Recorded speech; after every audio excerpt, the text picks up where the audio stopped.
आज के दिन बड़ पावन, जहाँ ब्रह्म लिए अवतार। धन्य भाग वह देश के, जहाँ मुक्तामणि पगधार।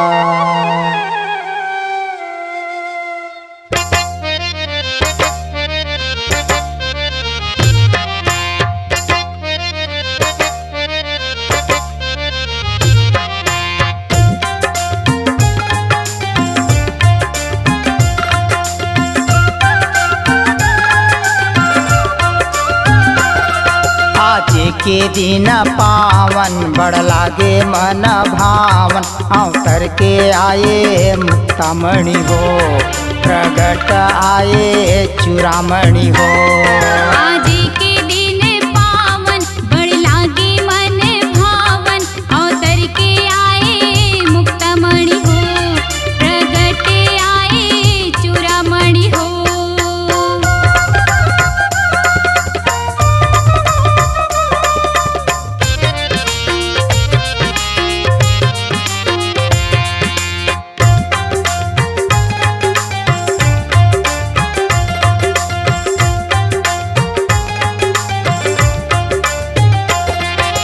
अघन महीना अंजोरी पाठ पुण्य के दिन आई। धर्मदास के मन माँ खुशी हर छाई।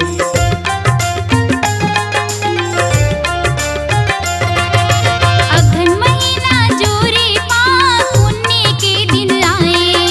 धर्मदास के मन माँ खुशी हर साए। चूड़ामणि के दर्शन पाए, चरण में माथ नवाए।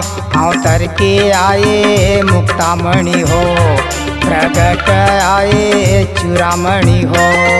आज के दिन पावन, बड़ लागे मन भावन। अवतर के आए मुक्तामणि हो, प्रगट आए चूड़ामणि हो।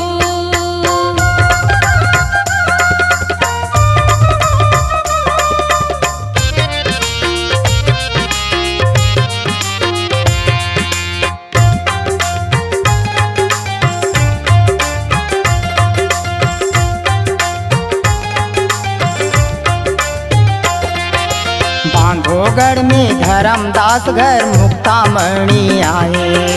धर्मदास दर्शन पाके भागल सहराए।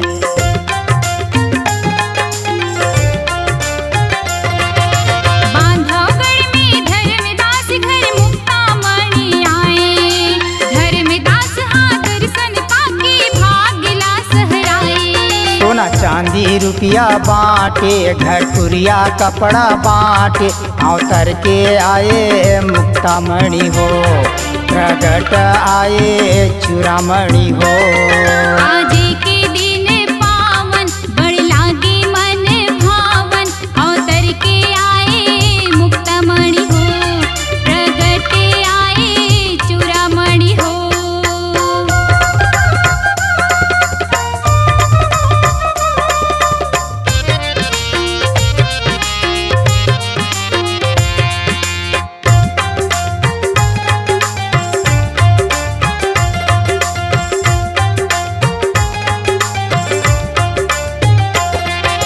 धन धन तय आमीन माता, धन हच धर्मदास।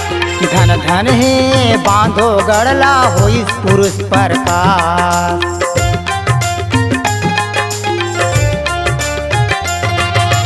धन धन ते आमीन माता, धन हस धर्मदास।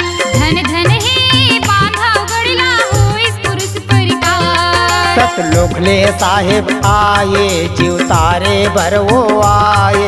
अवतर के आए मुक्तामणि हो, प्रगट आए चूड़ामणि हो। आज के दिन पावन, बड़ लागे मन भावन। अवतर के आए मुक्तामणि हो, प्रगट आए चूड़ामणि हो। अवतर के आए मुक्तामणि हो, प्रगट आए चूड़ामणि हो।